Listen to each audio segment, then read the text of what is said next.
Now, my first guest, Susan, says her father's been out of her life for the past 5 years. Why? He found out she was dating a black man. Susan has since given birth to a biracial child who has never met her grandfather. What happened the first time your parents found out you were dating a black guy? Well, it's happened twice. The first time I was in high school, by 11th grade, I came home. I had been out one night. I came home, and it was like somebody had died in my house. My dad literally was in tears about it. When you came home, your dad sat you down and cried over it. Yeah. Cried? Because you were dating a black guy? Yeah, and I never grew up. And then kicked you out? Yeah. Eventually, I mean, time passed, and I was dating a white guy, so all was good, you know. And we got married, and for 5 or 6 years, things were all good. But it didn't work out. We got divorced, and I started dating another black man. I was on my own, had my own apartment. And my dad came over, my mom and dad came over one day, and he was there. And my dad said, what, are you dating him? I said, yeah. He said, well, there's 2 things I'm not going to have in my family. That's a lover or a and if you're either one of them, then you're no daughter of mine. And that was pretty much the last time I ever spoke to my father. I was 27 years old, grown and living on my own at the time that that happened. Are you serious? Was this always a problem? Did you know that, you get in trouble if you dated a black person? No, my brother was an athlete. He always had black friends. I had black friends come to my birthday party from the time I was little. My dad had black friends. He used to work at a juice plant from where I'm from, and people say your dad was with black people more than he was with white people. You know, he hung out with black people more than white people. It was never an issue. I mean, I never heard the N-word growing up. It was never an issue until I did it. You dated a black guy. Yeah. How did he react when he found out you were pregnant by a black guy? Well, I wasn't speaking to him, but my mom told him, and you know, his biggest issue is that the child won't be accepted by either race. You know, it's not going to be accepted by blacks. It's not going to be accepted by whites. You know, he was just disgusted with it. You know, that not only was I dating one, but that I'm going to have a black child and ruin the family bloodline, I guess you could say.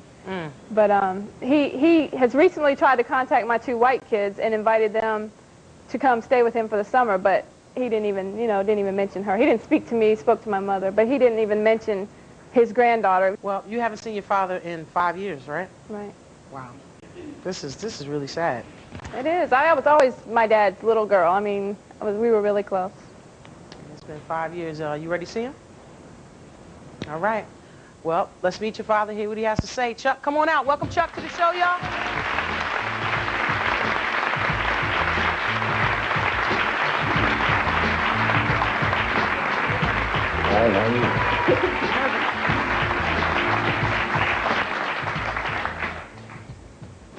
Hey, Chuck. Nice hair. Hi.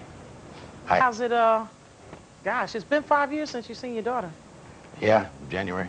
How's it feel to see her after all this time? Great, she looks good. Why haven't you been a part of your daughter's life, Chuck? And improve her situation. Every father wants the best for their child, and I wanted my daughter to have the best, and I didn't feel like she was going to get it in a biracial relationship. They tend not to be accepted by either side. If you go to a black thing, then he's the white guy or she's the white girl that stands out. If you go to a black thing, then it's the other way around, you know. So I just didn't feel like it was a good situation for my daughter. Are you sure it was just about how you felt for your daughter? Oh, yeah. I mean, you actually broke down and cried. Yeah, because I didn't want that for her. So what happened to this thing about... Well, she had to know that I wasn't going to like it anyhow, because when I'd go over there and the guy was there, he would leave. And I didn't catch on for the first 2 or 3 times. And then one time I just went around the block, went to Kmart and went back, and he was there again, and that's when I confronted her. So she had to know how I felt from the get-go. But growing up, I was never raised to be prejudiced, never. No, and maybe I'm a racist, I don't know, but I just don't believe in the relationship, the race thing, intermarriage. So a black guy is not good enough for your daughter? As a friend, not as a husband and father, I don't think so. Why is that? Because of the problems it creates, the things that I just mentioned. It's got to be about more than that. I can't believe that you would throw your daughter away. Throw your daughter out the house, number one, and then, like, really not speak to her for the past 5 years. Haven't even inquired about your grandchild. And it's just because, I mean, you're a typical example of people who won't accept. Yeah. You are what you say you worry about your daughter facing. Well, I don't think I'm in the minority. I think there are a lot of people that feel the way I feel. But isn't your love for me stronger, I mean, that you could overcome that? I mean... Well, that's why I'm here today. But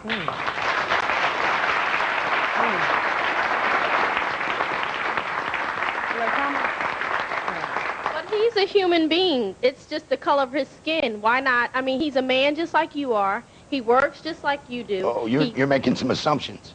But he's a man. He was not only black, he was a bum. He didn't work. He stayed home drinking beer while she worked.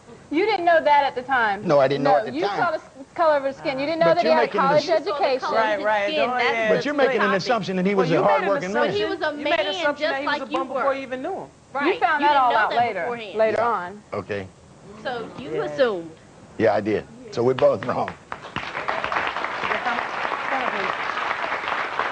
If you love your daughter so much, why you can't let her do what she want to do? Well, I'm here because she asked me to come.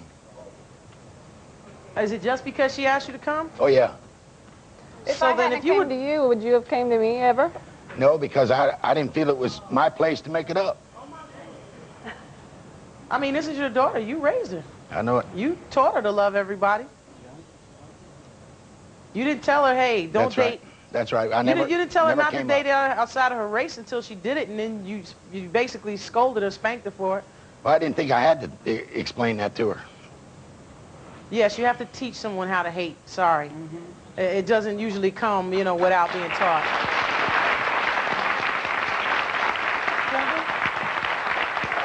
Latifah, unfortunately, he left her when she was due in 3 months, so who knows where he's at anyhow. Okay. I mean, this great individual left her when she was due in 3 months for the second time during her pregnancy. Okay.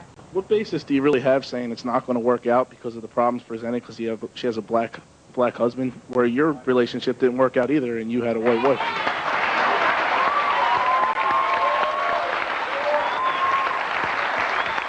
I mean, do you think about those? Do you think about those things?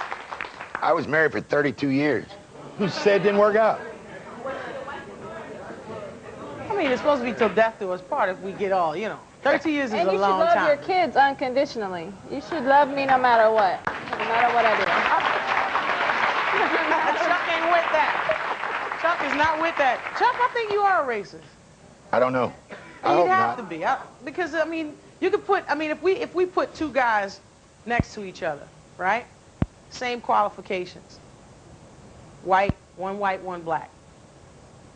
You would still rule out the black person because they're black, right? Yes. For your daughter. Yes. That means you're racist. You're being prejudiced. You're prejudiced against this black person. Do you think she's accepted in the black community? It's not about that. It's not even about that. It's really not about that. I mean, there's a lot of things that shouldn't be accepted in any community, I feel. So, I mean, I don't think she should have to base her decision upon what everybody else thinks. It's about what she thinks, how she feels. That's the only consideration she gave this thing, was how does she feel. I mean, you're giving only consideration to how you feel, what you want for her. I mean, that's great, but you brought her into the world. She didn't ask to be born, and now she's her own person. She should be able to do as she chooses. You raised a good girl. I mean, she didn't need my approval. She was 28 or 29. But she needs your love. She's not. I don't think she's asking for your approval at this point. It's about your love. It's about you. You're her father, her daddy. I mean, you still love your father, don't you? Yes. And you haven't met your grandchild, the one that you have one grandchild you haven't met, and you're actually trying to make contact to see the two older ones. Yeah. So does that mean you wouldn't even want to have any contact with this little baby? No, the baby didn't have nothing to do with the situation. I would embrace the baby. Would you like to meet the baby? Sure. All right, well, we'll take a break. When we come back, Chuck will get to meet his granddaughter for the very first time. And a woman who says her brother treats 4 of her 5 sons like they're his own, but refuses to claim her biracial son as his nephew. Don't go away. Be right back. How can you say you don't like a 2-year-old child? What could you possibly have against a child? Because he's white. I don't like white people. Well, I don't care if they're green, red, or purple. You know what I'm saying? They all belong to me. And I'm telling you now, it's not okay. And I'm not putting